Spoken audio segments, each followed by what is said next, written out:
అందరికీ నమస్కారం అండి. ఈరోజు మరొక వీడియోతో మేము ముందుకు వచ్చేసాను. మనం చిన్నపిల్లల్ని కొంతమందిని చూసినప్పుడు వాళ్ళు చాలా మెచ్యూర్డ్‌గా, చాలా రెస్పెక్ట్‌ఫుల్‌గా పెద్దలతో మాట్లాడుతూ, చాలా పద్ధతిగా ఉన్నట్టు, చాలా ముద్దుగా అనిపిస్తూ ఉంటారు. అలాంటి వాళ్ళని చూసినప్పుడు మనకు అనిపిస్తూ ఉంటుంది, మన పిల్లలు కూడా అలా ఉండాలి అని కోరుకుంటాం. కానీ కొంతమంది పిల్లల్ని చూసినప్పుడు భయమేస్తుంది. అమ్మో! ఇలా ప్రవర్తిస్తున్నారు ఏంటి అని భయపడుతూ ఉంటారు. కానీ మనం పిల్లలకి ఇలా మనం ఒక బిహేవియర్ అనేది డెవలప్ అయ్యే విషయంలో ఇంటి వాతావరణం కూడా ఒక ప్రధాన పాత్ర వహిస్తుంది.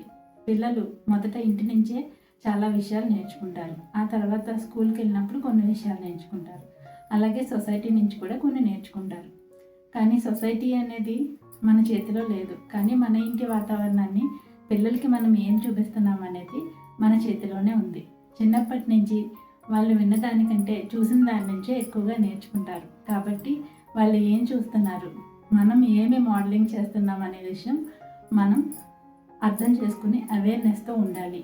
వాళ్ళకి మనం ఎలా ఉండాలని కోరుకుంటున్నామో అదే విధమైన వాతావరణాన్ని కల్పించాలి. అదే విధమైన ట్రైనింగ్ కూడా మనం ఇస్తూ ఉండాలి. ఇలాంటి మరిన్ని విషయాలు తెలుసుకోవడం కోసం నా వాట్సాప్ ఛానల్లో జాయిన్ అవ్వండి. Thank you all.